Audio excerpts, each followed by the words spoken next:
রূপচর্চা করা মহিলা। আজকে তো বিয়ে বাড়ি আছে, যাই টপ করে বাবা চানটা করে চলে আসে। সব থেকে সুন্দর তো আমাকেই দেখতে লাগবে। যাই যাই।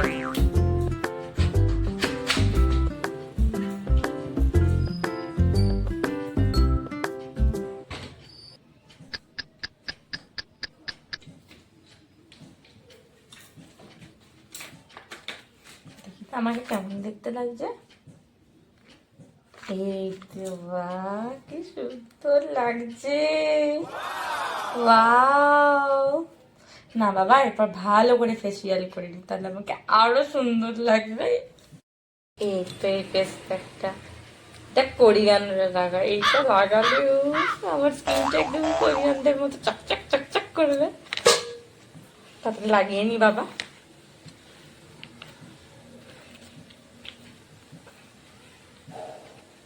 আরে বাবা বেরো না, এই তো মুখটা কেটে নিয়ে এলাম। এই তো বাবা লাগানো হয়ে গেছে। এইটা ওঠালেই আমাকে সুন্দর দেখতে লাগবে।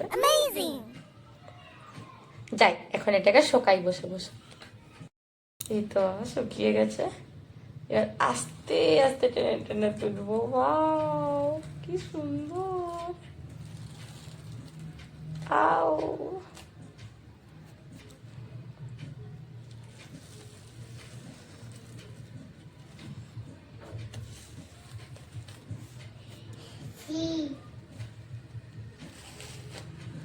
সব থেকে সুন্দর তো বিয়ে বাড়িতে আমাকেই লাগবে।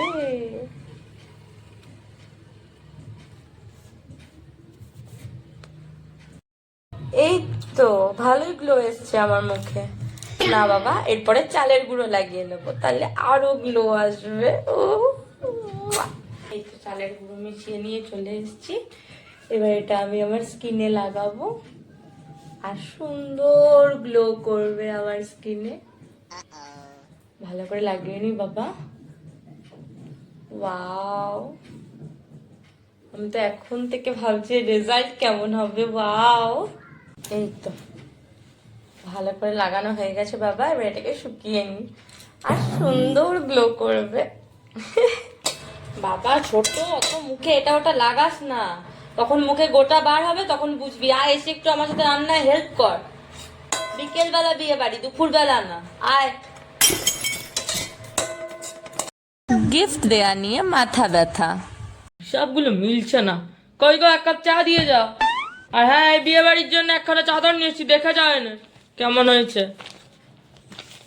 750 টাকা নিয়েছে, কম নেয়নি। এতজন মিলে যাবো খেতে, একটা ভালো চাদর না দিলে হয়? এই নাও তোমার চা। আর চা খাবে না কিন্তু, এই নিয়ে 10 কাপ হলো সকাল থেকে।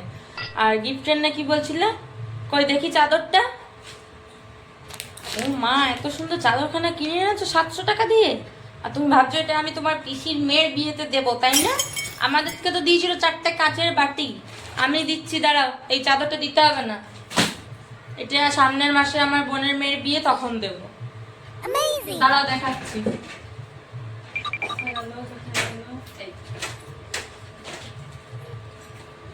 মনে আছে এই লেহেঙ্গাটা তুমি আমাকে কিনে দিয়েছিলে 2 বছর আগে পুজোর সময়? আমি তো এইসব করি না, তোমার কথা একবার জোর জবরদস্তিতে পড়েছিলাম। ও বুঝতে পারবে না।